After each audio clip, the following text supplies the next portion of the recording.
Cuando el tejido epitelial de revestimiento, de superficie, se invagina hacia el tejido conectivo, hacia el interior, se va a formar una glándula. Si mantiene su conducto a la superficie, es una exócrina. Si pierde el conducto, es una glándula endocrina. Y el producto que se va a secretar puede ser variado. Se puede secretar mucina, secreción serosa, leche, hormonas. Ese es el epitelio glandular. Estamos iniciando otra clase más en nuestro canal de Histología con el Dr. Moya. Bienvenidos. Vamos a continuar hablando sobre el tejido epitelial.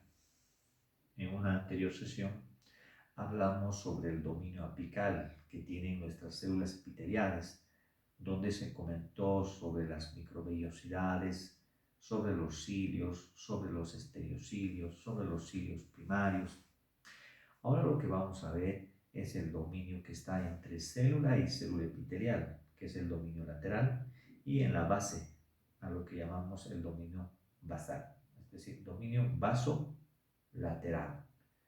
Comenzaremos con el dominio lateral entre célula y célula epitelial.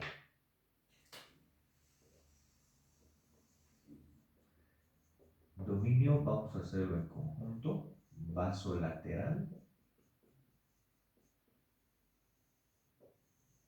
Hablando primeramente del dominio lateral. Para eso vamos a diseñar dos células que estén juntas para poder ver la relación que tiene una con la otra célula. Acá tenemos una célula, acá tenemos otra célula, acá sus núcleos. Podemos completar la célula, hasta ahí. Acá lo mismo. Acá vendría el dominio apical, que hemos estudiado ya en una clase pasada.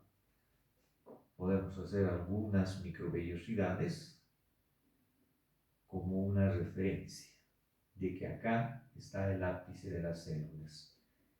Y acá no es necesario, ¿no? Ahora lo que nos interesa es el dominio lateral entre las dos células. Entre células epiteliales vamos a encontrar una serie de medios de unión. Se llaman barras terminales. Las barras terminales corresponden a sitios donde se unen células epiteliales. Claro, sabemos nosotros que el tejido epitelial tiene una escasa matriz extracelular. Sus células están muy juntas entre sí, bien pegadas. De la observación así, vamos a ver a las placas terminales como zonas donde las células están muy pegadas entre sí. Es ahí donde vamos a encontrar los llamados medios de unión.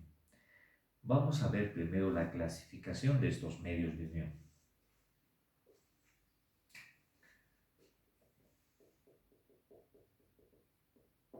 Medios de unión. Estos medios de unión pueden encontrarse no solamente en células epiteliales, también en otras células como las musculares. Pero estamos hablando ahora del tejido epitelial. Entre célula y célula encuentran estos medios de unión que se van a clasificar primero por la proximidad entre sí, entre célula y célula. Y vamos a tener uniones ocluyentes. Las ocluyentes también son llamadas como estrechas. Luego tenemos las uniones de anclaje, también llamadas de fijación, o adherentes también.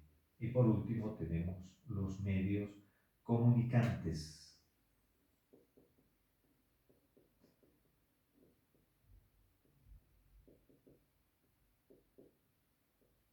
Uniones comunicantes. Todo eso en el dominio lateral. Cuando hablamos de un medio ocluyente, el medio ocluyente va a servir para que nuestras células epiteliales puedan, en lo posible, cerrar un espacio, cerrar el espacio entre las dos células herméticamente. Y esto tiene una finalidad. La finalidad es impedir que pueda ingresar alguna molécula que no se desea o que puedan salir moléculas, por el contrario, que tampoco queremos que salgan. Por ejemplo, que puedan salir agua, moléculas de agua, de sodio, que perdamos agua, en otras palabras. Luego tenemos los medios de anclaje o de fijación o adherentes. Estos medios tienen la finalidad de unir células epiteliales entre sí, evitando su separación. Por eso son de fijación o de anclaje. Se pegan, se agarran entre sí las células epiteliales y pueden resistir fuerzas de presión o compresión. Y por último tenemos las uniones de tipo comunicante o conexiones comunicantes, que servirán para la comunicación e intercambio de moléculas entre células epiteliales. Existe otra forma también de poder clasificar a nuestros medios de unión, y eso ya es por la forma. Según la forma, tenemos sómulas, máculas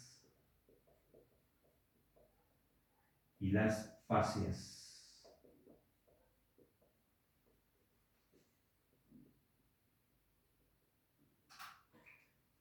Sómula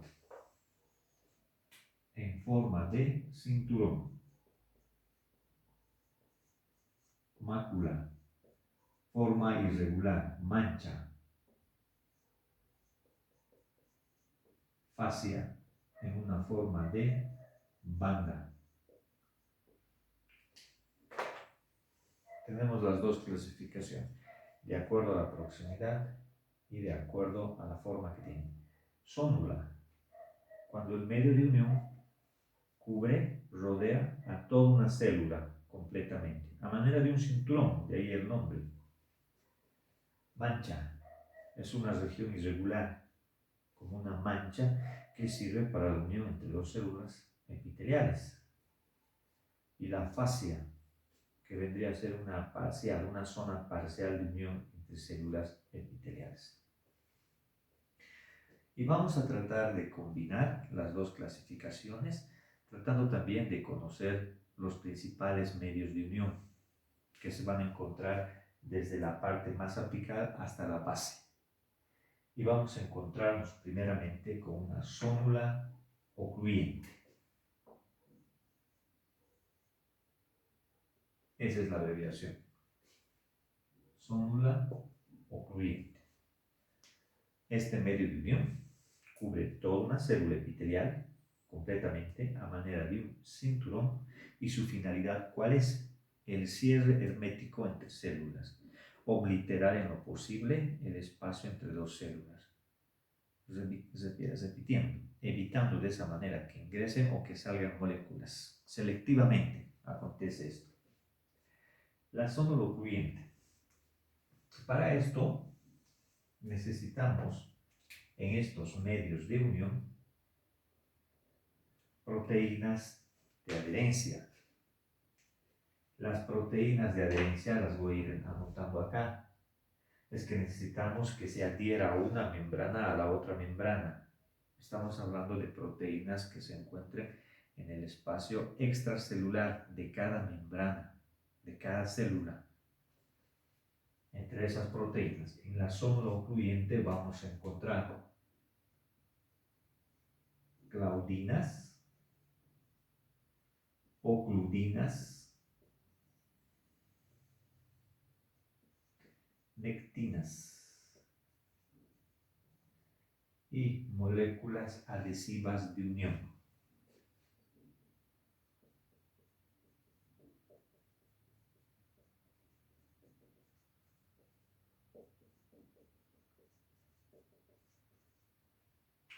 Encontramos esto en la superficie externa de cada membrana, en cada célula.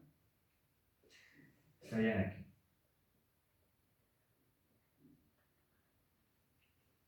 De tantas proteínas que tenemos acá, las que pueden cerrar mejor herméticamente el espacio entre una y otra membrana son estas,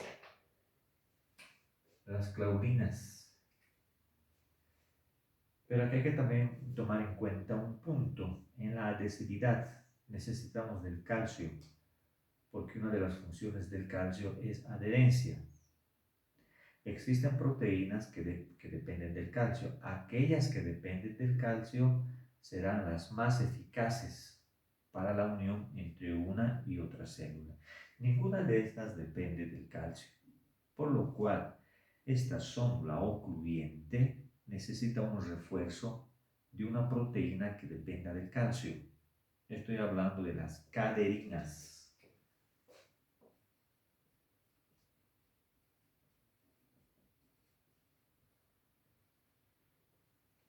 Calcio, adherencia. De ahí viene el nombre de caderina. Calcio para la adherencia. Con las caderinas se refuerza mucho mejor y se une y se cierra el espacio. Estas células ocluyentes se encuentran en la parte más apical de células epiteliales. Por debajo de esta vamos a encontrar la célula adherente. Vamos a hacernos acá una división entre una y la otra forma de unión entre células. Célula adherente. Célula. Acá está una célula, ahora va a ser de adherencia.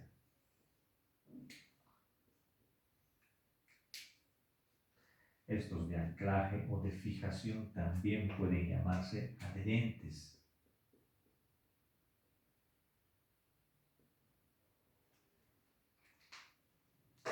Célula adherente, célula de anclaje, célula de fijación. ¿Cuál es la función de esta célula adherente? Ya no es cerrar herméticamente el espacio entre células. Ahora su función es evitar que puedan separarse o que fuerzas de presión o compresión o de tensión finalmente separen a las células epiteliales. Para eso, estas quedan firmemente adheridas unas con otras. Estas células adherentes, las proteínas que vamos a encontrar acá en el espacio, en la cara extracelular de la membrana, son las mismas caderinas. Acá encontramos también caderinas.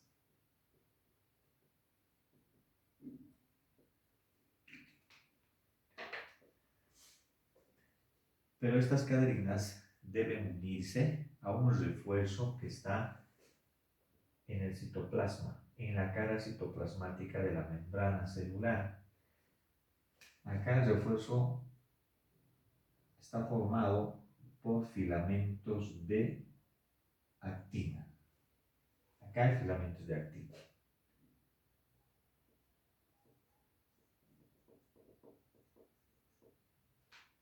La actina debe adherirse a las caderinas para que así se refuerce el medio de unión. ¿Cómo se une? Por medio de las siguientes proteínas.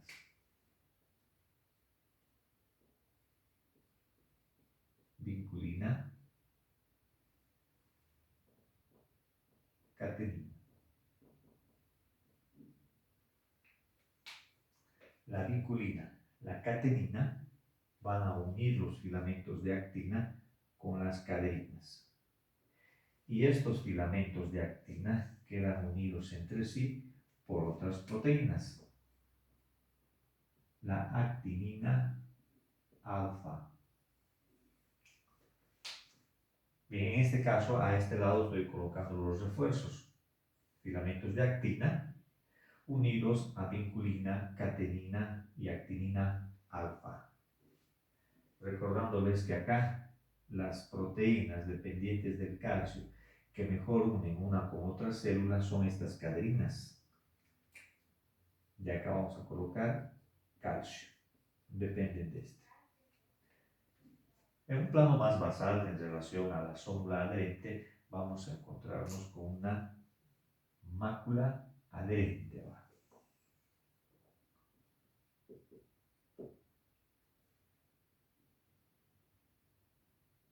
Más profunda está la mácula adherente.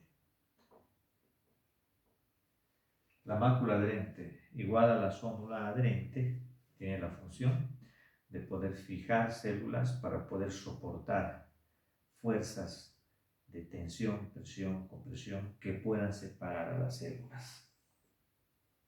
Necesitamos igual proteínas de adherencia, que las vamos a anotar acá, y sus refuerzos que vamos a tener a este otro lado anotados. Las proteínas que se van a utilizar acá, tenemos la desmogleína,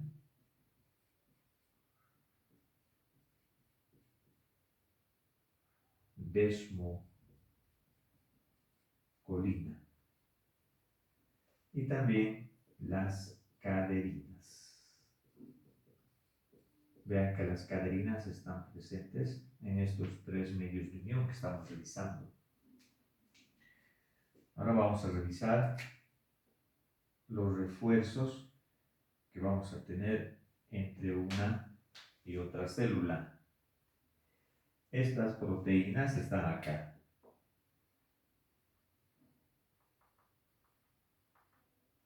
Bien, los refuerzos los vamos a llamar como las placas densas.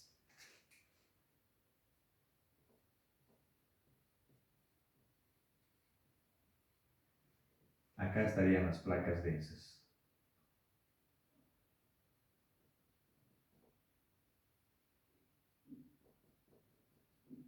Las placas densas deben estar formadas por proteínas que se puedan unir a estas. De esa manera queda reforzado el espacio de una u otra célula y soportan mejor las fuerzas externas. Las placas densas deben estar constituidas por las pacoglobulinas,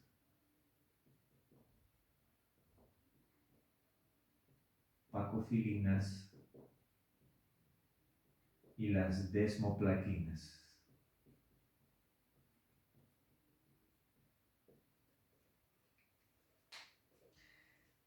Y estas desmoplaquinas, las placas densas, van a estar también fijadas a filamentos de queratina. Con eso se refuerzan mucho mejor las placas densas a estas proteínas de adherencia. Las placas densas serían la externa y la interna. La externa corresponde a estas tres proteínas que están acá. Y cuando estas proteínas ya se forman con los filamentos de queratina más profundamente, ya los llamamos como placas densas internas. Es que no solamente en estos dos tipos de medios de unión, no solamente necesitamos de las proteínas de adherencia, necesitamos que otras proteínas internas ya dentro de la célula se fijen a estas para reforzar. De esa manera quedan ancladas las dos células. En cambio, en estas que son ocluyentes, no son adherentes o de anclaje, en estas ocluyentes solamente se busca cerrar el espacio lo mejor posible. Un cierre hermético. Por eso no tienen refuerzos. Pero en todos los casos se están utilizando estas proteínas de adherencia. Uniones comunicantes o conexiones comunicantes. Son especies de poros que comunican una con otra célula. Bueno, acá colocamos el núcleo y vamos a hacer aquí, esta es la división que estamos haciendo. Las comunicaciones uniones comunicantes van a encontrarse más profundamente.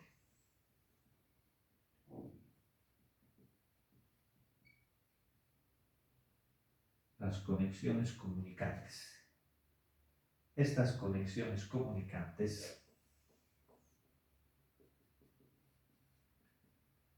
también están constituidas por una serie de proteínas. Son poros, pero estos poros están constituidos por proteínas globulares. Las conexinas. Estas son conexinas.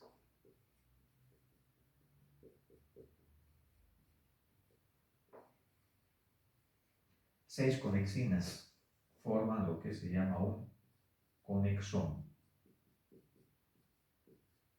Y este es un conexón. Miren, acá hay 6. Es un poro.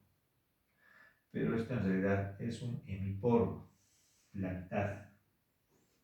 Se necesita para formar una conexión comunicante de 2 conexones. Este conexón solamente pertenecerá a una de las células aquí. Y por el otro lado necesitaremos el otro conexón. Entonces, 2 conexones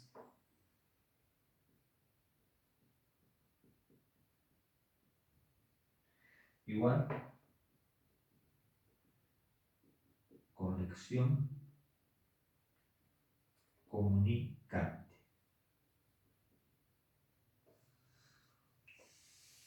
Cada conexión por 6 conexinas. Un conexón en sí tiene que hacer un hemiporo, la mitad del poro. 2 conexones, el poro. Y esa es la unión comunicante. Esta unión comunicante o conexión comunicante servirá para que puedan pasar bidireccionalmente diferentes tipos de moléculas. Son variadas también las moléculas que pueden pasar de una a otra célula epitelial. Puede ser, por ejemplo, hormonas, algunas hormonas, pueden ser vitaminas, pueden ser aminoácidos, puede ser agua. Con eso hemos acabado el dominio lateral y debemos pasar al dominio basal. Antes, recordarles que todos estos medios de unión se encontrarán en los diferentes tejidos epiteliales. Por ejemplo, en células epiteliales de la piel, del epidermis, podemos encontrar todos estos medios de unión. Podemos encontrar tanto uniones ocluyentes, porque es una barrera para evitar el paso de microorganismos, mecanismo de defensa, y medios de unión adherentes o de anclaje, para evitar la pérdida de ciertas sustancias que están en el tejido conectivo, que son necesarias para nosotros, como el agua. Entonces se cierra esto y también como estamos expuestos a diferentes fuerzas externas, para evitar que nuestras células se separen, están estos medios de unión. Células de un urotelio, de un epitelio transicional, células de un tubo digestivo, de un epitelio de un tubo digestivo. Y ahora revisamos el dominio basal que está ahí acá. En el dominio basal vamos a revisar 3 especializaciones. Acá vamos a colocar un dominio basal y el que hemos revisado es el dominio lateral. Acá vamos a tener la lámina basal,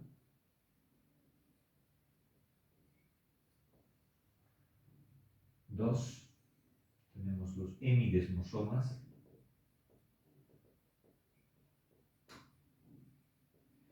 y las invaginaciones.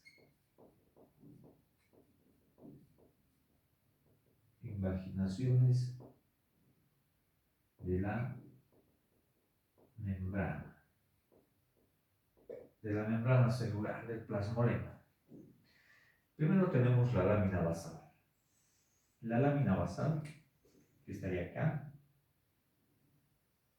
corresponde a la división entre este tejido epitelial y el tejido conectivo que estaría acá.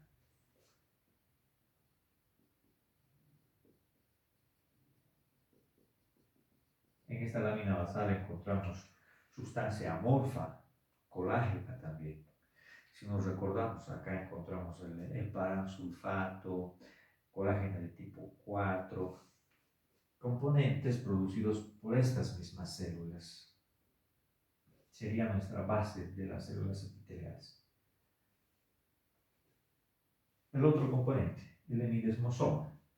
El hemidesmosoma viene a ser la mitad de una mácula adherente. La mácula adherente, por cierto, también recibe el nombre de desmosoma en mancha. Es que mácula es una mancha, tiene la forma de una mancha. Adherente, mácula adherente, es un tipo de anclaje o de fijación. Desmosoma. El desmosoma también es otro nombre que se le da a este tipo de unión. Sería la mitad de uno de estos. Viene ahí con sus filamentos de queratina, su placa densa, como está aquí, y su función será fijar la célula epitelial a la lámina basal. Y por último, las invaginaciones de la membrana basal, pliegues basales son también llamados, se asemejan a las microvellosidades porque se forman a manera de dedos. En proyecciones del plasmolema, de la membrana plasmática, aumentan la superficie en la parte basal.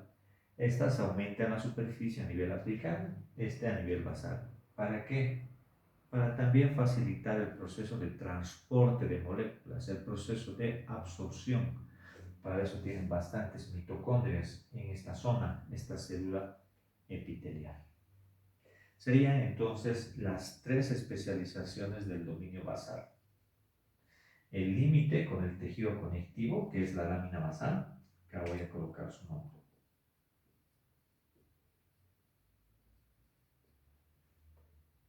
Que vendría a ser un soporte, ¿no?, basal de nuestras células epiteliales, producido por células epiteliales. 2. El hemidesmosoma, que servirá para que la célula epitelial se fije también en la base, no solo se fije entre célula y célula, también con la base, con la lámina basal.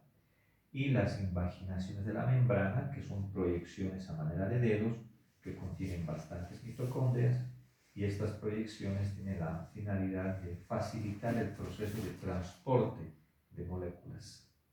Absorción. Podríamos decir que mientras estas modificaciones aumentan la superficie de absorción a nivel apical, estas aumentan la superficie de absorción a nivel basal.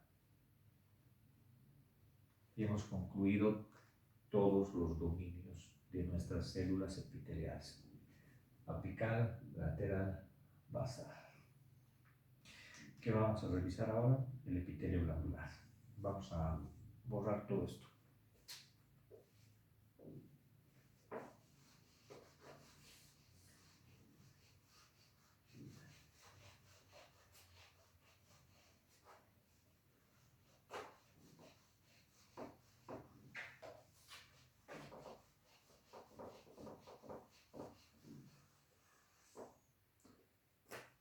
Epitelio glandular.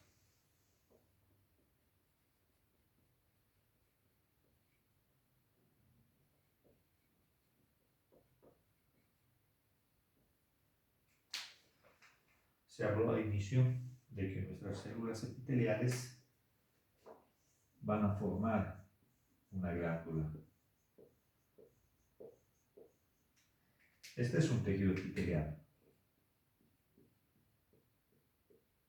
una membrana epitelial de revestimiento. Si se proyecta al tejido conectivo, se va a formar la glándula.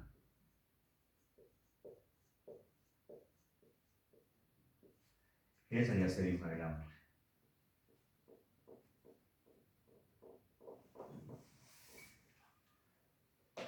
si mantiene su conducto exócrina. Si pierde, endócrina.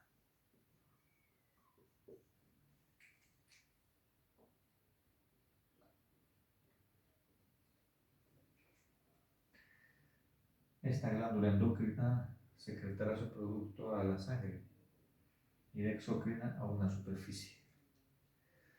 Lo que vamos a revisar ahora es una clasificación general de las glándulas exócrinas y endócrinas. Claro que no vamos a estudiar estas glándulas individualmente, eso lo vamos a hacer de acuerdo al capítulo que corresponde. Vamos a estudiar, por ejemplo, en digestivo sus glándulas digestivas, cavidad bucal, etc. Ahora solamente vamos a basarnos en las variables que clasifican estas glándulas y solamente las vamos a citar algunas. Exócrinas, primeramente.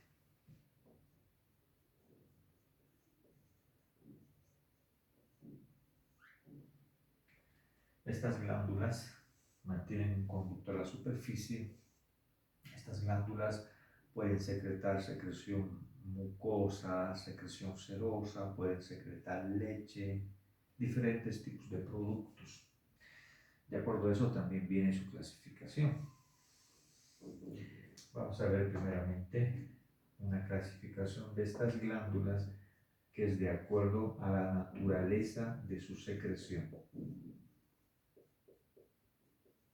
Naturaleza de secreción. Luego, otra variable, de acuerdo a cómo expulsan su producto. Luego tenemos de acuerdo al número de células. Aquí vamos a colocar número de células.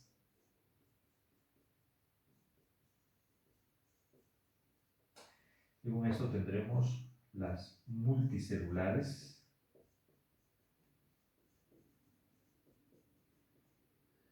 y las unicelulares.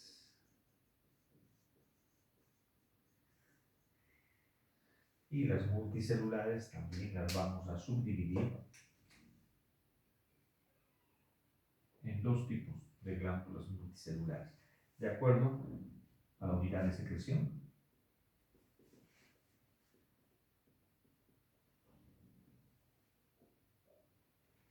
y de acuerdo al sistema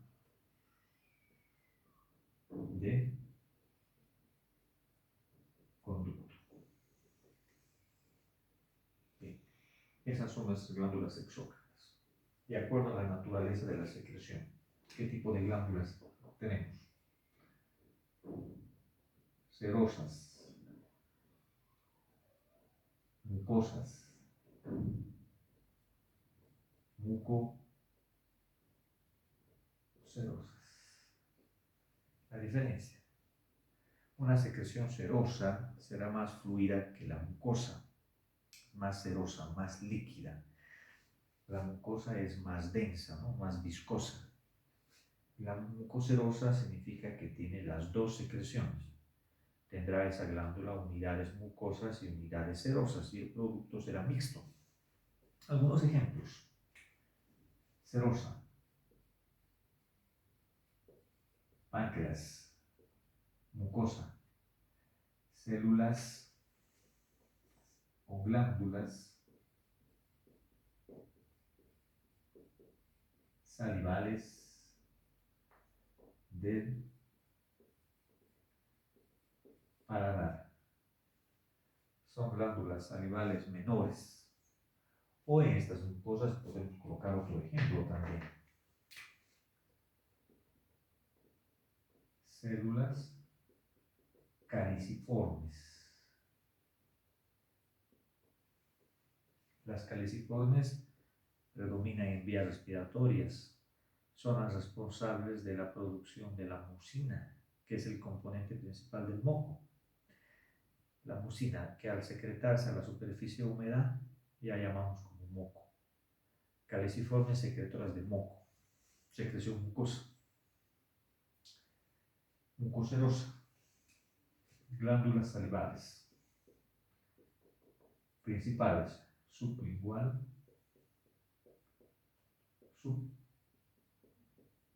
Submaxilar.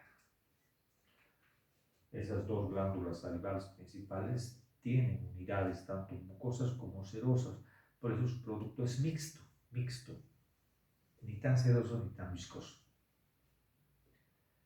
de acuerdo a cómo expulsan su producto. Holocrinas, vamos a hacer de otro color para no confundirnos con la anterior clasificación. Holocrinas, decíamos, apócrinas y merócrinas.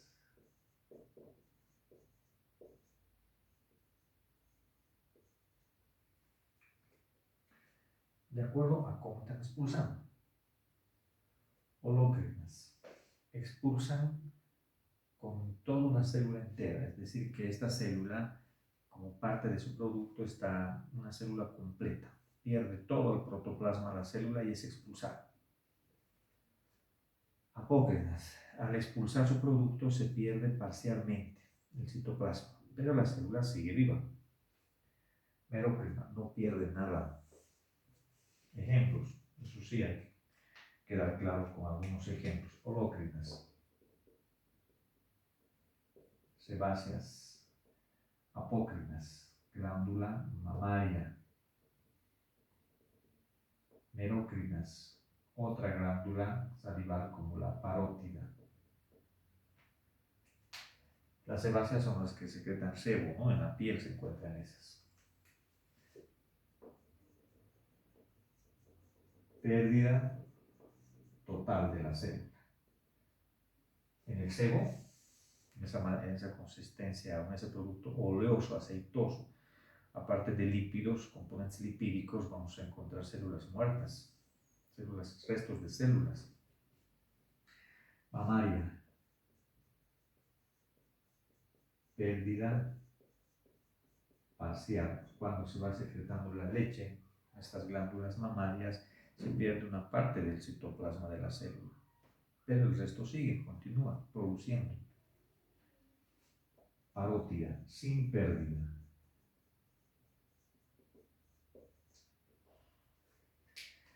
Bien, de acuerdo al número de células multicelulares, la mayoría de las glándulas exócrinas son multicelulares, de acuerdo a la unidad secretora.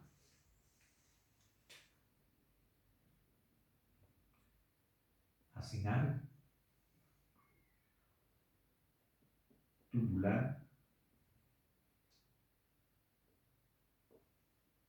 La acinar sería lo mismo que alveolar.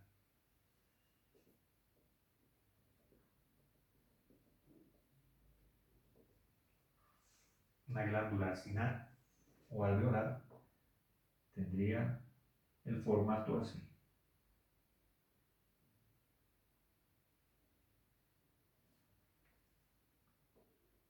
Su unidad secretora en forma de un acino, en forma de un alveolo, ¿no? Algo ovoidal así. Este tipo de glándula puede ser, como ejemplo, la glándula mamaria, o pueden ser los acinos del páncreas puede ser. Ejemplos vamos a colocar acá, y me voy a hacer un poco más despacio. Tubular. Como ejemplo de estas, y esto es lo mismo que alveolar, mamaria, páncreas.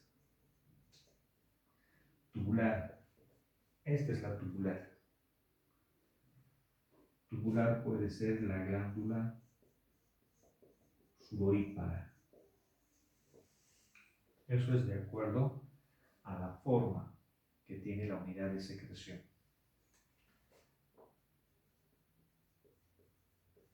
Tubular, acinar. Acá cabe destacar unas variantes. Existe una variante de la tubular.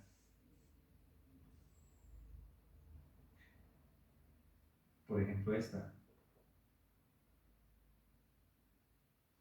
la unidad de secreción se va enrollando en la profundidad del tejido conectivo. Esta es la tubular enrollada.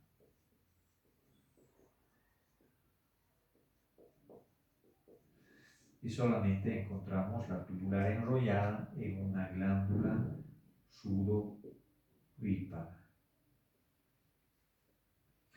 Y otra variante serían de las acinares. Las acinares pueden crecer así.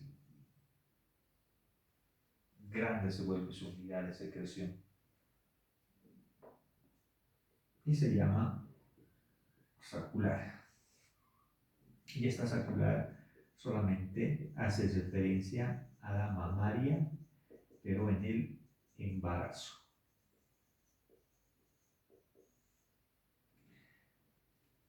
Por efecto de las hormonas, como la prolactina, entonces va creciendo, se va desarrollando esta glándula mamaria, sus unidades secretoras, y pasan de un formato acinar pequeño a un formato sacular gigante, porque deben producir la leche, ¿no? Bien, pasamos al sistema de conductos. Simple, compuesta. Simple, sin ramificar. Compuesta, ramificada. Sin ramificación. Aquí está esta misma, la sudorípara.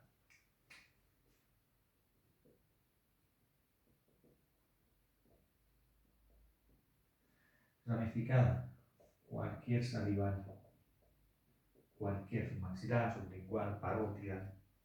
La mayoría son ramificadas, compuestas. Unicelulares. Esta es una sola célula considerada como una glándula. Célula caliciforme, que secreta la mucina, que llegará a ser el moco. Esta célula caliciforme predomina en vías respiratorias, pero hay algunas también en el tubo digestivo, en el intestino delgado.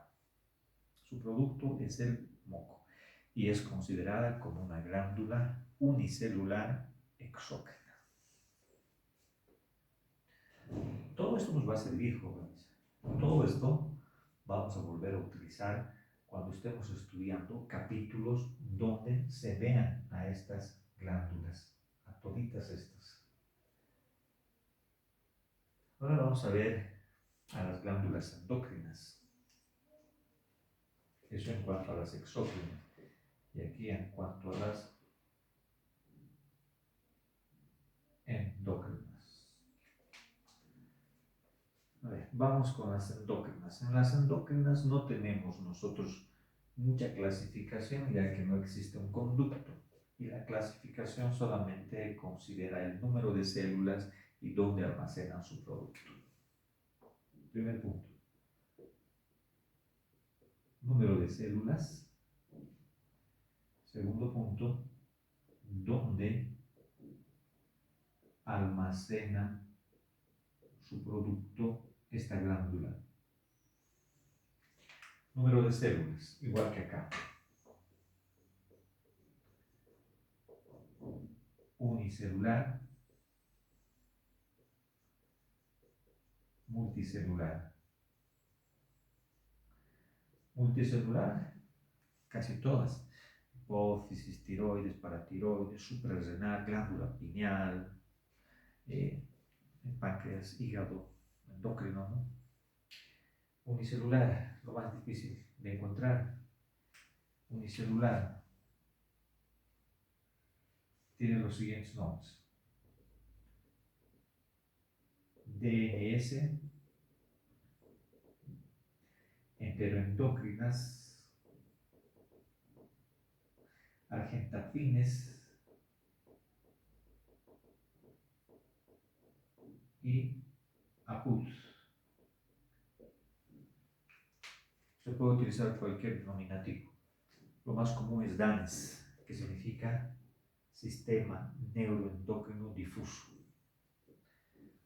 Enteroendocrinas se las llama porque hay bastantes en el conducto entérico, pues del conducto entérico de secreción endócrina. Angiotensines porque son afines a sales de plata y se tiñen muy bien con estas sales de plata. APUT porque es un tipo de célula que va a descarboxilar grupos aminos. Entonces en inglés, pues célula descarboxiladora de grupos aminos.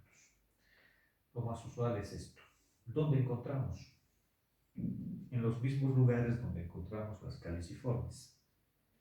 ¿Dónde encontramos caliciformes? Vías respiratorias, tubo digestivo. Mayor en vías respiratorias, menor tubo digestivo. Células danes, como glándulas endócrinas unicelulares, lo mismo, tubo digestivo, vías respiratorias. Pero es al contrario, hay más cantidad de danes en el tubo digestivo que en vías respiratorias. Al contrario, pero los mismos lugares, jóvenes, los mismos lugares.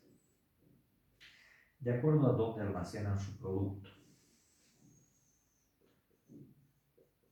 Cordón cúmulo y la otra variedad es de tipo folicular. Cordón o cúmulo, ¿dónde almacenan? Dice, ¿no? Dentro la célula. Folicular, fuera de la célula.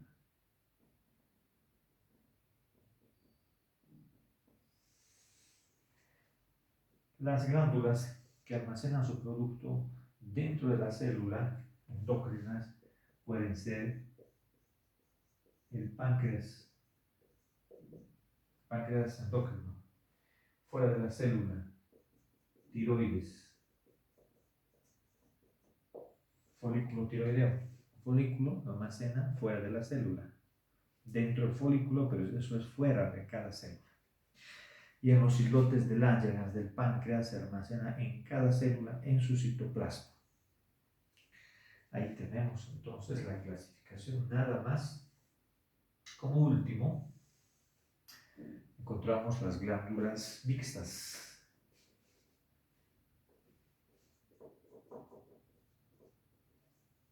Las glándulas mixtas de secreción mixtas, que son tanto exo como endocrinas al mismo tiempo, tienen las dos características. Tienen un sistema de conductos, pero también liberan su producto a la sangre al mismo tiempo.